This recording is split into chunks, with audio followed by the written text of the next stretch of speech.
But this group of cars right here is this one is very interesting for so many reasons. Maddie Gordon and Sean Bellemeur next to each other in the middle. The Real Deal Mick Steele carrying the New York Life Insurance sponsorship on the side of his Dayglow orange and black Mustang, one of the OG injected nitro burning funny cars. And I do want to say Chip Beverett over there in lane number 4, and we'll get in on everybody, but I want to say happy 90th birthday. Mick's wife sent me a text. Amazing. Graham is out here. Graham is 90. 90 years old, and everybody flew in. She's here with all 4 of her kids. Amazing. Some of the grandkids from Georgia, from Utah, from Ohio, from Tennessee. They're all out here. They've got like 10 tattoos of Graham, who turned 90. And she has been a fan of drag racing for many years. She's created her own slang. Look at the tattoos they have of Graham. How cool is that? Yeah. So in lane number 1, happy birthday to Joan Matt. Happy 90th. Thank you for spending your day here at the NHRA. So we got injected nitro in lane number 1. We've got like the utmost purest example of old school alcohol funny car racing in lane 2. Matty Gordon going top fuel. Lane 3, the Steve Boggs injected nitro dream, funded by Tony Bartone, whatever you need. And over there in lane number 4, Chip Beverett.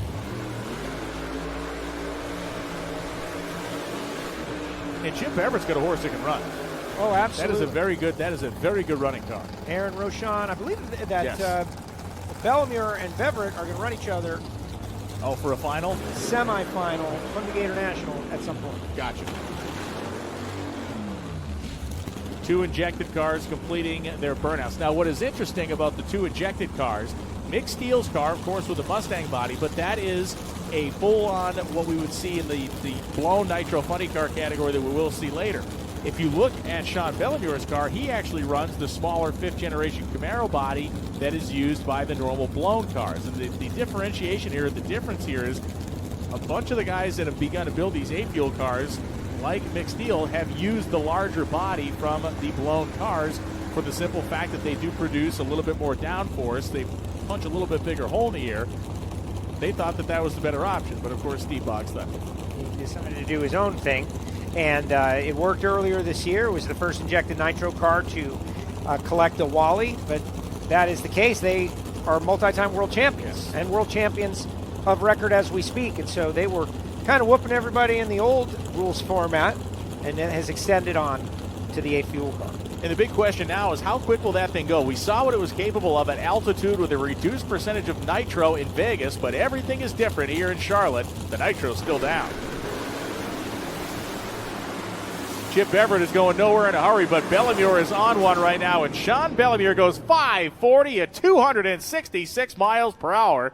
Mick Steele goes 550 with an 8 at 261.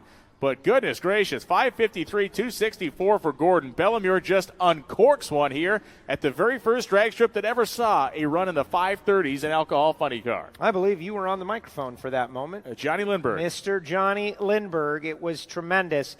One note for those of you who are following along on the injected nitro situation, some of the stats, like people are wondering, like, oh my goodness, isn't this going to cost so much more to run these cars? And actually, it costs considerably less to run the injected nitro car. There's no transmission. There's many different elements that you don't have to worry about. Parts life is long extended because of lack of RPM. I've heard it can be as much as 25% less to run an injected nitro car. So imagine that. Hopefully the car count will increase. But Sean Bellemeur, your number 1 qualifier with a 5.408. Mick Steele number 2. Oh, that's it. The injected nitro cars right at the top. 550 with an 8. Matty Gordon 3rd. Melinda King, Bob McCosh, Christine Foster.